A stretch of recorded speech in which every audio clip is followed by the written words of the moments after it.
Renato Paiva mexeu na escalação do Botafogo, surpreendeu a todos e meteu 2-0 para cima do Fluminense, com direito a um primeiro tempo de gala, um massacre. A grande verdade é que o Renato Paiva deu um nó tático no Renato Gaúcho e colocou o treinador do Fluminense no bolso. Para uma semana que passou de tanta crise, todo mundo pedindo fora Paiva e tal, era a vitória que o português precisava para acalmar os ânimos, ganhar tempo, ganhar tranquilidade para poder desenvolver o seu trabalho. Talvez ontem o Renato Paiva tenha encontrado um modelo de jogo diferente de tudo que nós vimos até agora, mas que encaixa exatamente nas suas ideias. E os jogadores finalmente estão entregando o que o Renato Paiva pede nos treinamentos. Tudo isso e muito mais a partir de agora no canal do Manel. Se você não me conhece, meu nome é Manuel Thiago, estou aqui todos os dias trazendo três conteúdos para você ficar por dentro de absolutamente tudo sobre o Botafogo de futebol e regata. Já somos mais de 160 mil. Venha para cá fazer parte da nossa família aí, ó. Larga o dedão no like para você me ajudar a doutrinar esse algoritmo, a distribuir para o torcedor botafoguense cada vez mais conteúdos do canal do Manel. Vou trazer aqui as coletivas do Renato Gaúcho, do Renato Paiva, aquele cortezinho maroto dos highlights, os principais momentos. E, claro, vamos analisar absolutamente tudo que precisa sobre essa partida maravilhosa do Botafogo. Ontem o clima estava um clima meio assim, ninguém estava querendo ir para o bar direito, arquibancada meio vazia, todo mundo parecia que era o gado indo para batedouro, já sabendo que o Botafogo ia encarar mais uma derrota. O clima não era de confiança na torcida do Botafogo. Mas, seja como for, quiseram os deuses do futebol que o Botafogo reencontrasse o caminho das vitórias justamente num Botafogo e Fluminense. O Fluminense está desesperado, eles não sabem mais o que fazem com o Botafogo. Já são 8 vitórias consecutivas, 9 jogos de invencibilidade. Nunca na história do Clássico Vovô, em mais de 100 anos de Clássico Vovô, nós tivemos uma sequência de um time tão invicto quanto o Botafogo está. O Renato Gaúcho estava numa grande fase com o Fluminense, estava em terceiro, né? Poupou o time no meio de semana. O Botafogo veio de desgaste, veio de um campo complicado, veio de um jogo que perdeu na Argentina, na Libertadores, crise, Renato Paiva, aquela coisa toda. Eis que o Botafogo entra em campo e faz um primeiro tempo que, do ponto de vista de modelo de jogo, é isso que eu quero conversar com você nesse vídeo, não teve muito a ver com o Botafogo de 2024.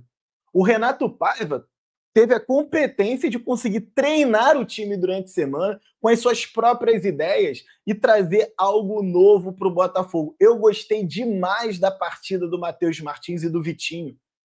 Eu vou explicar no detalhe como que a dinâmica desses dois jogadores quebrou o Fluminense. E a mesma coisa estava acontecendo lá na esquerda com o Cuiabano, Savarino e todo mundo. Aliás, que partida fez o Savarino, que partida fez o Igor Jesus.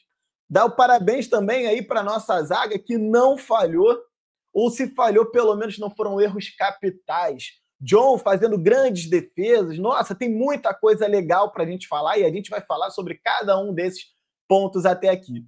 O primeiro deles que eu quero destacar com você é a tabela do Campeonato Brasileiro, que não poderia deixar de ser diferente, né? Toda rodada a gente passa pelos jogos da tabela para você ficar por dentro de absolutamente tudo. Nós estamos, nesse momento, na 6ª rodada do Campeonato Brasileiro, que foi aberta ontem, às 16 horas, com o Internacional 3, Juventude 1, jogo de virada.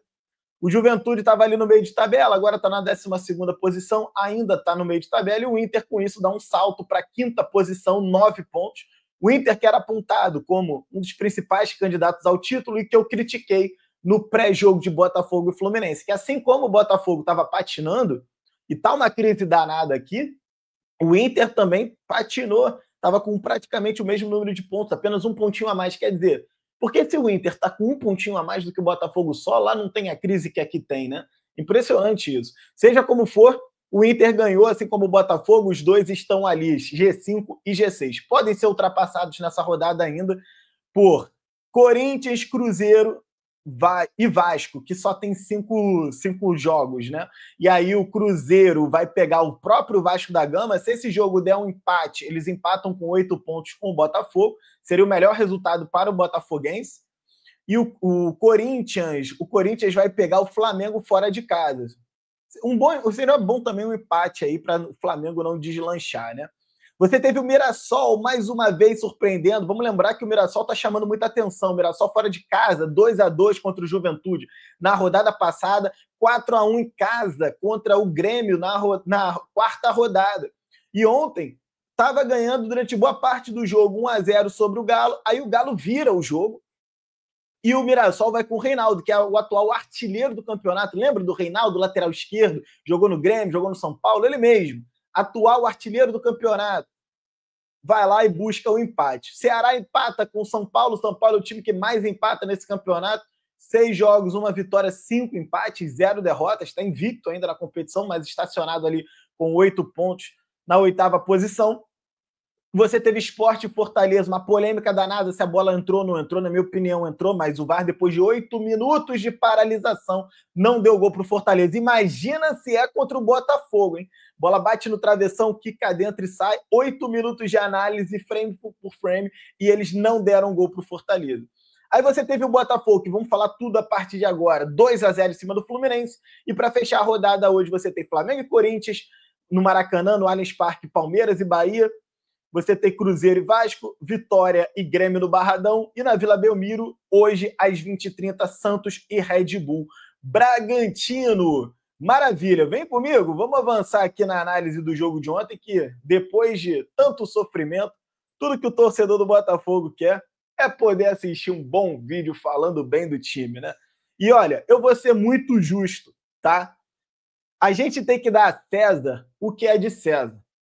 O Renato Paiva foi muito criticado, não só por mim, que pedi a saída do Renato Paiva sim, mas também por boa parte da torcida do Botafogo. Qualquer enquete que eu fazia aqui para a demissão do Renato Paiva era 90%. Beleza? Só que eu não sou um cara de perseguir ninguém. Eu sou um cara que eu falo o que eu vejo. Se o Renato Paiva tá com um time em campo desarrumado, perdido, eu vou falar e vou criticar isso. Se o Renato Paiva entra em campo e faz um show como fez ontem, meu amigo, a gente vai elogiar o português. Sem dúvida nenhuma, foram os melhores 45 primeiros minutos da era Paiva. O primeiro tempo terminou com 7 finalizações para o Botafogo e apenas uma para o Fluminense. O Botafogo foi absolutamente dominante na partida. Inclusive, ainda no primeiro tempo, depois de 1-0, o Botafogo teve uma bola na trave com o Igor Jesus. Aliás, que pecado aquela bola não ter entrado. Foi uma jogada toda trabalhada desde o meio-campo. Recebeu, passou, recebeu. Eu sempre falo isso, né? Da dinâmica, né? Recebeu, passou, recebeu, passou, recebeu, passou. Cruzamento do Savarino, o Igor Jesus sozinho, soberano, testa a bola, que vai pegar ali caprichosamente no pezinho da trave. Poderia ter sido 2-0. Aliás, o Botafogo poderia ter terminado o primeiro tempo com pelo menos 3-0, porque o Fábio também faz uma grande defesa. O Botafogo fez um verdadeiro amasso para cima do Fluminense. Foi um jogo realmente que surpreendeu a todos. O que eu vi nesse primeiro tempo é que o Renato Paiva descobriu um jeito de jogar com a sua cara. O Botafogo não repetiu o Botafogo do Arthur Jorge. É aqui que eu quero entrar com vocês, cara. Se você reparar, visualiza na sua cabeça o campo de jogo, um campo de futebol. Quem é que faz o corredor da direita do Botafogo? É o Vitinho. Só que vocês repararam como que ele surpreende na escalação? Ele entra com 4-4-2, botando 2 centroavantes, no caso, o Igor Jesus e o Mastriani, tá? Mas ele coloca uma dobra na direita muito interessante. Ele coloca o Matheus Martins para jogar como ponta-direita, que não é um ponta-direita de ofício, tira o Arthur, portanto, do time titular para a entrada do Mastriani como segundo atacante. Vamos conversar sobre isso. Na verdade, o Igor Jesus jogou de segundo atacante com muita mobilidade, flutuando por fora da área, e o Mastriani jogou como camisa 9. Vamos falar sobre isso. Mas no corredor da direita, ele faz a dobra com o Matheus Martins. Então ele bota um Vitinho super agudo jogando como ala, dobrado nas costas do lateral esquerdo do Fluminense com o Matheus Martins com o Vitinho, né? Então fica o Vitinho ali como um ala, como um ponta, mas você tem como ponta também o Matheus Martins ali na direita. E aí o que acontece? O Vitinho, ele tem a característica, ou melhor, ele tem a característica não, o Matheus Martins, por ser destro, presta atenção no que eu vou te falar. Olha que sacada do Renato Paiva. O Matheus Martins, por ser destro, ele não tem a característica que o Arthur tem de pegar a bola na ponta direita e puxar para o centro para fazer a batida. Pelo contrário, como ele é destro, ele tem a característica, ao contrário do Arthur, de correr até a linha de fundo para com a perna direita cruzar. E isso mudou totalmente o jogo do Botafogo. Por quê? Porque você tinha o Matheus Martins atacando linha de fundo, triangulação, ultrapassagem, claramente uma jogada treinada. E isso fazia com que o Vitinho tivesse um corredor aberto. Por quê? Imagina uma linha de 4. O cara quebra aqui atacando a linha de fundo, o que o quarto zagueiro ou o lateral vai fazer aqui? Vai correr atrás dele, isso abre um espaço. Vem o Vitinho, que está dobrado ali na ala direita, e corre para dentro fazendo a diagonal por dentro. Essa diagonal é justamente dessa diagonal por dentro que sai o primeiro gol do Botafogo. A mesma coisa aconteceu lá na ponta esquerda com o Cuiabano. A mesma coisa aconteceu lá na ponta esquerda com o Cuiabano. O Cuiabano, atacando linha de fundo toda hora, triangulando ali com o Savarino, foram muito bem. É que da esquerda não saiu nenhum gol, então ninguém fala sobre isso agora, mas o Cuiabano fez a mesma coisa. Aliás, bela partida do Cuiabano, mais uma vez, parabéns ao Cuiabano. O Alex Telles é um grande jogador, mas não está na sua melhor fase, e o Cuiabano está pedindo passagem, então tem que botar quem está melhor mesmo. Sobre o Igor Jesus e o Mastriani, cara, todo mundo brincou no Twitter da vida e tal. Entra Mastriani, sai minha vontade de viver, né? Como é que bota o Mastriani, meu Deus do céu, como titular? Cara, eu não acho que o Mastriani tenha feito lá um grande primeiro tempo, mas assim, eu acho que ele foi muito fundamental nessa vitória, tá? Taticamente falando, o Mastriani serviu como a referência do Botafogo. Isso fez com que o Igor Jesus pudesse deixar de ser a referência do Botafogo dentro da área. Não é referência técnica, é referência de posicionamento, de ser o camisa 9. Com isso, o Igor Jesus pôde sair da área para flutuar e participar até da construção do jogo. Você lembra que ano passado, o Arthur Jorge, ainda o Arthur Jorge, tentava encaixar Igor Jesus com o Tiquinho? Pois é, era o Igor que ficava centralizado e o Tiquinho que flutuava. Lembra disso? E que não dava tão certo e o pessoal reclamava a beça, né? Pois bem, agora foi diferente. É o Igor que sai e o Mastriani que fica centralizado. Gostei muito dessa surpresa que o Renato Paiva fez pra gente. Acho que talvez tenha sido a grande aparição do Botafogo em 2025. Acho não, tenho certeza que foi a grande partida do Botafogo em 2025. Tem que tentar transformar o que aconteceu ontem no padrão. O Renato Paiva encontrou, cara. Ele encontrou uma forma de jogar que vai surpreender os adversários. O Renato Gaúcho ficou no bolso do Renato Paiva. O Renato Gaúcho passou o primeiro tempo inteiro tentando entender o que estava acontecendo, não fez alterações e, com isso, o Botafogo continuou dominante. Vai para o intervalo, não muda. O Fluminense até volta melhor no segundo tempo, que é natural, estava precisando reagir na partida, empurra um pouquinho o Botafogo para trás, mas o Renato Gaúcho, em momento algum, conseguiu encaixar essa marcação do Fluminense contra o Botafogo. O Botafogo, nesse momento, é o assunto do momento. Na verdade, até pela forma como o Botafogo construiu essa vitória, surpreendeu a todo mundo. Certamente a melhor aparição do Botafogo em 2025. Foi um nível de jogo muito próximo dos bons momentos do Botafogo do ano passado. Não estou te dizendo que jogou no mesmo nível ou que jogou melhor, mas lembrou o Botafogo de 2024, não da forma de jogar, porque essa vitória teve uma característica muito própria do Renato Paiva, mas mostrando sim que o Renato Paiva está pilotando uma Ferrari. O Renato Paiva está pilotando uma Ferrari. Tem muito time, tem como extrair coisa desses jogadores. Bom, a gente tem a polêmica do pênalti, né?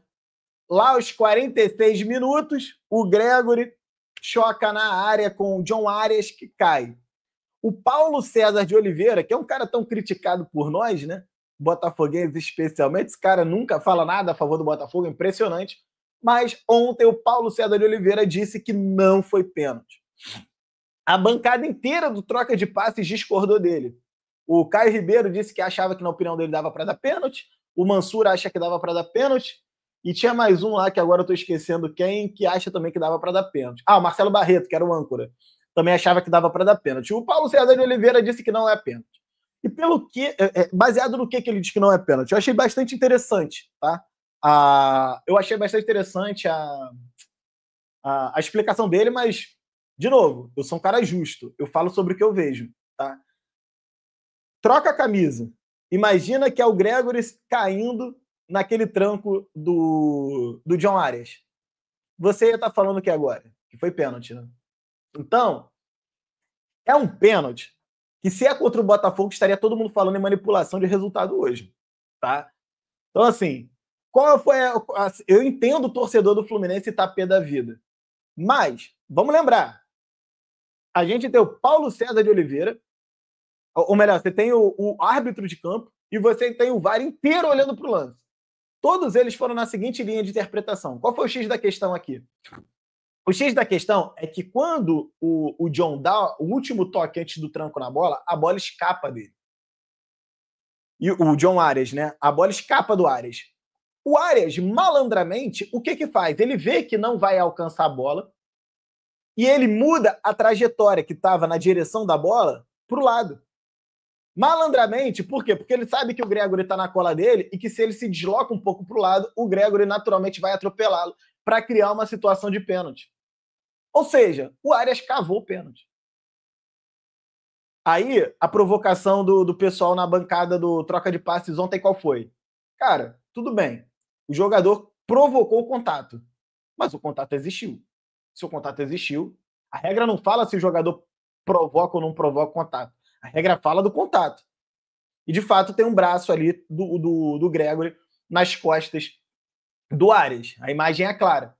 Só que na interpretação, tanto do Paulo César de Oliveira, na interpretação tanto do árbitro de campo e do árbitro de vídeo, o fato do John malandramente desistir da jogada e se pôr na frente do Gregory provoca ali uma maldade, né, que faz com que os árbitros não dêem esse tipo de pênalti. Eu vou ficar de olho para saber se esse critério vai ser usado em outros jogos. Eu vou ficar de olho. Porque, assim, para mim, me parece muito justo, né? Porra, o cara na maldade vai ali cavar um pênalti e você vai dar o pênalti pro cara? Eu acho que não pode. Deixa eu trazer para vocês aqui algumas sonoras das coletivas de Renato Gaúcho e Renato Paiva para a gente poder juntos acompanhar. Vem comigo aqui que tem bastante coisa legal para a gente ver. Vamos lá. Botafogo jogar. Vou até dar uma atualizada aqui, vamos lá. Assisti o Botafogo jogar. Segundo tempo, nós melhoramos um pouquinho, mas não foi o suficiente para pelo menos ter empatado o jogo, ou mesmo virar a partida.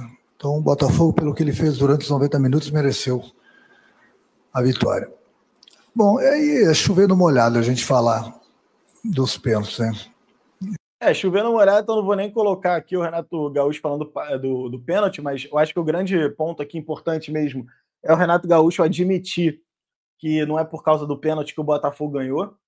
Renato Gaúcho admitiu com todas as letras que o Fluminense assistiu o Botafogo jogar, que o Botafogo foi superior ao Fluminense na partida, e de fato foi.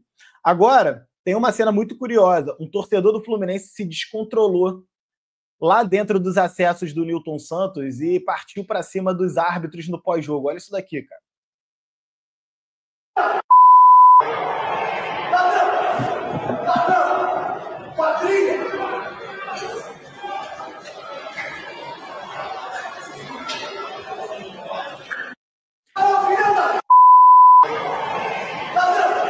Então, esse torcedor do Fluminense aí se descontrolou ontem, né? Os árbitros saindo ali pelos corredores do Nilton Santos, ele fica mandando ir para aquele lugar, chama de filho daquilo lá, e, enfim, se descontrola, fica chamando de quadrilha, de ladrão. Enfim, a gente entende, o torcedor ali realmente fica muito descontrolado, mas também não é para chegar a tal ponto, né? Vamos ouvir o Renato Paiva, vem comigo. Eu não consigo perceber perdemos jogadores e ganhamos jogadores. Os jogadores saíram, os jogadores entraram. É simples. E o Botafogo do ano passado não é só o Luís Henrique e Almada. Saíram 14 jogadores. Essa é que é a verdade. 14, 15, saíram muitos jogadores. Segundas linhas também. Portanto, é um Botafogo novo, com uma espinha dorsal no 11 que cá ficou, como é óbvio. A maior parte dos jogadores que ganharam o que ganharam estão cá. Do 11. Depois vamos para as segundas linhas em que chega e há um processo todo de adaptação, de conhecer os colegas, de conhecer campeonatos que vieram de outros campeonatos. Portanto, isto é um trabalho que eu quis com muita vontade e continuo a querer, e imensamente orgulhoso de estar neste clube e trabalhar com estes profissionais, e nós vamos aos poucos fazendo crescer estes jogadores. Tivemos um mês para treinar, e ainda bem, para preparar algumas coisas, porque senão poderia ser muito pior, senão as derrotas não seriam só nos detalhes, podiam ser de outra forma, e não têm sido, fruto do trabalho do mês que nós tivemos, e agora ir acertando, enquanto se pode, durante as competições. Não há como. Eu não consigo chorar no passado porque nem sequer cá estava. Eu cheguei depois, diverti-me muito a ver o Botafogo do Arthur e do Luís Castro, diverti-me muito mesmo.